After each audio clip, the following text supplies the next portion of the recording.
Tanggal 29 Agustus tahun 1945. Yesus sendirian bersama Matius, yang karena kakinya sakit, tidak dapat pergi dan mewartakan bersama yang lain-lainnya.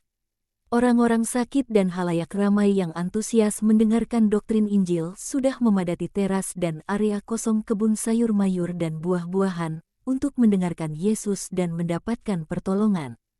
Yesus mengakhiri pembicaraannya dengan mengatakan, "Kita sudah merenungkan bersama perkataan Salomo yang termasyhur, kekuatan terbesar terletak pada kelimpahan kebenaran, dan aku sekarang mendesak kamu untuk memiliki kelimpahan yang demikian. Sebab itu adalah uang untuk masuk ke dalam kerajaan surga. Beradalah dalam damaiku dan kiranya Allah sertamu." Ia lalu berbalik kepada mereka yang miskin dan yang sakit. Dalam banyak kasus, orang yang sama sekaligus miskin dan sakit, dan ia dengan lemah lembut mendengarkan apa yang mereka katakan kepadanya. Ia membantu dengan uang, menasehati dengan perkataan, menyembuhkan dengan menumpangkan tangannya dan dengan perkataannya. Matius, yang berada di sampingnya, mengurus amal kasih dalam bentuk uang. Yesus dengan penuh perhatian mendengarkan seorang janda miskin yang dengan menangis menceritakan kepadanya tentang kematian mendadak suaminya, seorang tukang kayu, di bengkel kerjanya. Beberapa waktu sebelumnya, aku berlari kemari untuk mencari engkau, dan semua sanak dari suamiku yang meninggal mendakwaku sebagai tidak pantas dan keras hati, dan sekarang mereka mengutukiku. Tetapi aku datang kemari sebab aku tahu bahwa engkau dapat membangkitkan orang dari mati, dan aku juga tahu bahwa andai aku menemukanmu, maka suamiku pasti sudah dibangkitkan kembali. Tetapi kala itu engkau tidak di sini. Dia sekarang sudah dimakamkan 2 minggu, dan aku di sini bersama 5 anak. Sanak kami membenciku dan tidak menolongku. Aku punya beberapa pohon zaitun dan pohon anggur. Hanya sedikit, tetapi akan dapat memberiku roti selama bulan-bulan musim dingin, andai aku dapat mempertahankannya hingga masa panen. Tetapi aku tidak punya uang, sebab suamiku sakit selama beberapa waktu lamanya dan hanya dapat sangat sedikit bekerja, dan dia makan dan minum bahkan terlalu banyak untuk menopang dirinya sendiri. Dia biasa mengatakan bahwa anggur baik untuknya, tapi itu mendatangkan 2 kali lipat masalah sebab anggur membunuhnya dan menghabiskan seluruh tabungan kami, yang sudah sangat sedikit sebab pekerjaannya. Dia baru hendak menyelesaikan sebuah kereta dan sebuah lemari, dan ada padanya pesanan untuk 2 tempat tidur, beberapa meja dan rak. Tetapi sekarang, pekerjaannya itu belum selesai dan putraku masih belum genap 8 tahun. Aku akan kehabisan uang. Aku akan harus menjual perkakas dan kayu-kayunya. Aku tidak dapat menjual kereta dan lemarinya dalam keadaan demikian, meski hampir selesai, dan aku akan harus menjadikannya kayu bakar. Dan uang tidak akan cukup, sebab aku, ibuku yang sudah lanjut usia, yang juga sakit, dan kelima anak seluruhnya 7 orang. Aku akan menjual kebun anggur dan pepohonan zaitun. Tetapi engkau tahu seperti apa dunia itu. Mereka merampokmu ketika mereka tahu bahwa engkau sangat membutuhkan uang. Katakanlah padaku, apakah yang harus aku lakukan? Aku ingin mempertahankan bengkel dan perkakasnya untuk putraku, yang sudah dapat melakukan beberapa pekerjaan dengan kayu, dan aku ingin mempertahankan tanah untuk bertahan hidup dan sebagai mas kawin untuk putri-putriku. Yesus mendengarkan itu semua ketika keributan halayak ramai memperingatkannya bahwa sesuatu tengah terjadi. Ia berbalik dan melihat 3 orang laki-laki yang menerobos orang banyak dengan sikut mereka. Ia berpaling kembali kepada si janda untuk bertanya, "Di mana engkau tinggal?" "Di Horazim, dekat jalan ke sumber air hangat. Sebuah rumah rendah di antara 2 pohon ara." "Baiklah, aku akan datang dan menyelesaikan kereta dan lemari, dan kau akan dapat menjualnya kepada mereka yang memesannya. Nantikan aku besok saat fajar." "Apa, engkau akan bekerja untukku?" Perempuan itu tercekik kerongkongannya sebab tercengang. "Aku akan memulai kembali pekerjaanku dan memberimu damai. Dan sementara itu aku akan memberikan suatu pengajaran mengenai cinta kasih kepada orang-orang Horazim yang tidak punya hati." "Ya, mereka tidak punya hati. Andai saja Ishak tua di sana, dia tidak akan membiarkanku mati kelaparan." Tetapi dia sudah kembali ke Abraham. Jangan menangis, jangan khawatir, ini apa yang kau butuhkan hari ini.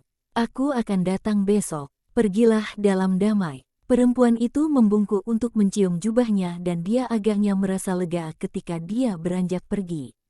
Guru yang kudus 3 kali lipat. Bolehkah aku menyalamimu? Tanya salah seorang dari ketiga laki-laki yang baru saja tiba dan sudah berhenti dengan hormat di belakang Yesus, menantikannya mengakhiri pembicaraan dengan si perempuan, dan dengan demikian mendengar janji Yesus. Laki-laki yang menyalami Yesus itu adalah Menahem. Yesus berbalik dan dengan tersenyum berkata, "Damai sertamu, Menahem. Jadi, kau sudah ingat padaku, selalu, Guru, dan aku sudah merencanakan untuk datang menemuimu di rumah Lazarus atau di Taman Getsemani dan tinggal bersamamu." Tetapi pembaptis telah ditangkap sebelum Paskah. Dia ditangkap kembali karena pengkhianatan dan aku takut kalau Herodias memerintahkan orang kudus itu dibunuh selama absennya Herodes, yang sudah pergi ke Yerusalem untuk Paskah. Herodias menolak pergi ke Sion untuk perayaan dengan mengatakan bahwa dia tidak sehat. Memang benar, dia sakit dengki dan cabul. Aku di Macaerus untuk mengontrol situasi dan mengecek perempuan jahat yang sanggup membunuh dengan tangannya sendiri itu. Dan dia tidak melakukannya sebab dia takut kehilangan favoritisme Herodes yang, entah karena dia takut atau dia percaya, membela Yohanes, membatasi tindakannya dengan menahannya di penjara. Herodias sekarang sudah meloloskan diri dari panas menyengat di Macaerus dan dia sudah pergi ke sebuah kastil miliknya sendiri. Jadi, aku datang bersama teman-temanku ini yang adalah murid-murid Yohanes. Dia mengutus mereka supaya mereka dapat mengajukan beberapa pertanyaan padamu. Dan aku menggabungkan diri dengan mereka. Ketika orang banyak mendengar laki-laki itu berbicara mengenai Herodes dan mereka tahu siapa itu yang berbicara, mereka merapat penuh ingin tahu sekeliling kelompok kecil Yesus dan ketiga orang itu. "Apa yang ingin kamu tanyakan padaku?" tanya Yesus sesudah bertukar salam dengan kedua pribadi serius itu. "Sebaiknya kau yang berbicara, Menahem, sebab kau tahu semuanya dan kau lebih ramah," kata seorang dari keduanya.